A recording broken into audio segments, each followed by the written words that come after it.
এটা কাতারে থাকা আমেরিকার সবচেয়ে অত্যাধুনিক রাডার।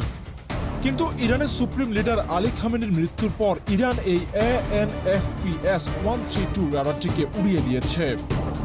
এই সিস্টেমটি তৈরি করতে আমেরিকা প্রায় কোটি কোটি ডলার খরচ করেছিল। এটি ধ্বংস করার জন্য ইরান 65টি মিসাইল এবং 12টি ড্রোন দিয়ে হামলা চালায়। এর মধ্যে মাত্র 2টি তাদের টার্গেট অর্জন করতে পেরেছিল।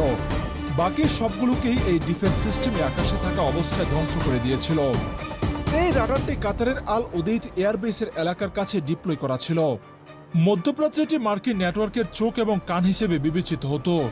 এর প্রধান কাজ ছিল দূর থেকে আসা ব্যালিস্টিক মিসাইল, হাইপারসনিক অবজেক্ট এবং সামরিক ড্রোন দ্রুত শনাক্ত করা। কোনো শত্রু দেশ যদি দূর থেকে মিসাইল ছোড়ে, এই রাডার কয়েক হাজার কিলোমিটার দূর থেকে সেটাকে শনাক্ত করে। এই রাডারের সবচেয়ে বড় শক্তি হলো এর অসাধারণ দীর্ঘ রেঞ্জ। AN/FPS-132 প্রায় 4800 থেকে 5000 কিলোমিটার দূরের অবজেক্ট শনাক্ত করতে সক্ষম। অর্থাৎ একটি মহাদেশ থেকে ছোড়া মিসাইলও এই রাডার শনাক্ত করতে পারে। AN/FPS-132 তৈরি এবং পরিকল্পনা করতে কোটি কোটি ডলার খরচ করতে হয়েছে। শুধু রাডার নয়, এর সাথে বিশাল কম্পিউটার সিস্টেম, স্যাটেলাইট লিঙ্ক এবং সামরিক কমান্ড নেটওয়ার্ক যুক্ত থাকে। তাই যেখানে এই রাডার বসানো হয়েছে সেই স্থান সাধারণত বিশ্ব রাজনীতির গুরুত্বপূর্ণ সামরিক ঘাঁটি হয়ে উঠেছে।